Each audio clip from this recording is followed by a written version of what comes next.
Polisi menyelidiki kematian Arif di kawasan Pelabuhan Ikan Muara Angke, Jakarta Utara. Tak butuh waktu lama pelaku, Maulana Yusuf ditangkap di kawasan Pluit. Maulana Yusuf mengaku Arif menendangnya terlebih dahulu sebelum perkelahian. Inilah serial tabir, perkara cemburu nelayan bunuh nelayan, sang pelaku Maulana Yusuf.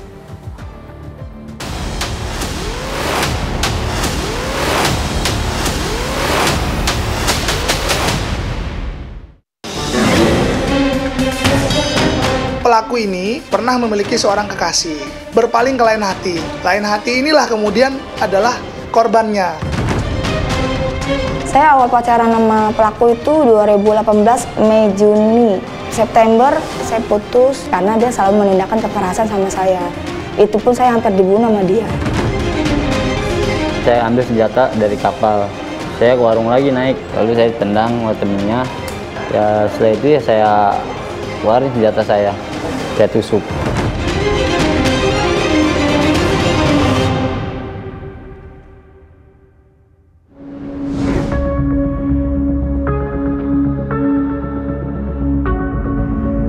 Setelah kematian Arif, kegiatan tempat pelelangan ikan Muara Angke, Jakarta Utara kembali normal.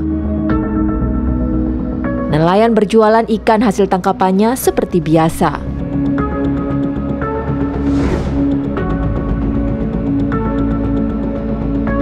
Sementara itu, penyelidikan kasus ini, Polres Tanjung Priuk mengumpulkan keterangan saksi di tempat kejadian.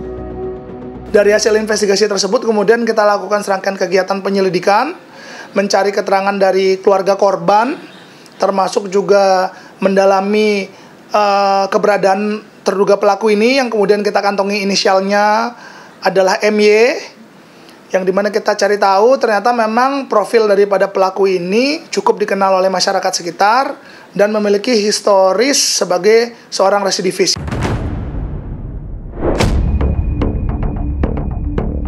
Dari hasil penyelidikan termasuk melihat rekaman CCTV, Yusuf terlihat melarikan diri ke arah derbaga dan melewati kapal yang bersandar.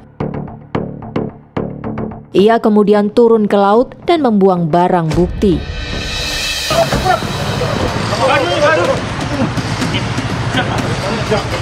Alhamdulillah, kasus pembunuhan terungkap. Unit 3 mantap. Tak butuh waktu lama, Satuan Reserse Kriminal Polres Pelabuhan Tanjung Priuk, Jakarta Utara membekuk Maulana Yusuf di kawasan Pluit, Jakarta Utara.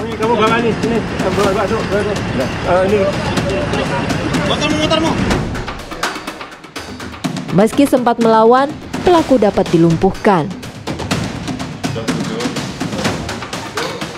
Pelaku ini memang pada saat kita lakukan penangkapan di sekitar wilayah penjaringan itu sempat melakukan perlawanan awalnya.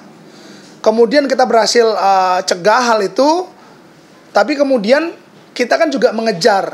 Kamu di mana kamu menyembunyikan alat sajam ini, badik yang kamu sampaikan itu? Ternyata memang dari dari pelaku menyampaikan itu dibuang di laut, kemudian sampai dengan akhirnya pelaku ini kita ajak, di mana lokasi kamu buang itu? Tunjukkan kepada kita. Nah, ternyata memang dia sempat muter-muter, seolah-olah lupa. Nah, ternyata inilah dimanfaatkan oleh pelaku untuk kelalaian petugas. Dia ingin mencoba kira-kira petugas ini mengendorkan atau tidak gitu kan. Akhirnya kita lihat gerak-geriknya ternyata memang benar, saat itu sempat mau ingin melarikan diri, sehingga kita lakukan upaya tindakan tegas terukur ya. Akhirnya pelaku itu harus kita lakukan hal seperti itu karena kita sudah lihat historinya pun adalah residivis. Terlebih lagi perbuatan yang dia lakukan ini adalah perbuatan yang mengancam nyawa, sehingga pelaku akhirnya berhasil kita amankan kembali.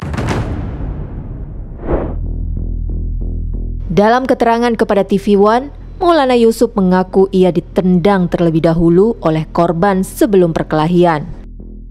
Lalu korban nyekek saya dorong, dia manggil temennya, saya kapal, saya khawatir si korban bawa senjata, makanya saya ambil senjata dari kapal.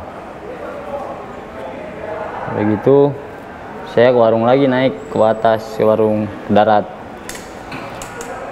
Dia datang bawa temennya, lalu saya tendang sama temennya, dilip sama korban, lalu si temennya juga nendang saya juga. Ya setelah itu ya saya keluarin senjata saya tusuk. Pelaku mengaku telah membuang badik yang digunakan untuk menusuk korban beserta telepon seluler dan pakaian ke laut di kawasan dermaga. Karena kan Abang mungkin kenal ya dengan korban, sekedar teman atau seperti apa. Ada rasa penyesalan nggak sih Bang sebenarnya? Ya nyesal, tapi ya mau gimana, semua udah terjadi. Dari pihak perempuan gimana lihat Abang melakukan hal seperti itu? Nggak tahu. Jadi belum ada kontak lagi sama? Belum ada, nggak tahu saya. Yang saya sesalin saya ninggalin orang tua doang. Paling saya sesalin. Dari orang tua seperti apa reaksinya pas tahu Abang melakukan hal tersebut? Kecewa. Niatnya saya emang saya niatnya dari rumah aja pamitnya karena saya mau berangkat ke laut, mau usaha itu, mau bener. Tapi ya dalam sekilas di malam itu kita kejadian seperti itu, ya saya juga nggak bisa tinggal diem, ya mau nggak mau. Kini kasusnya masih didalami Polres Pelabuhan Tanjung Priuk untuk mengetahui apa sebenarnya motif pelaku membunuh Arif.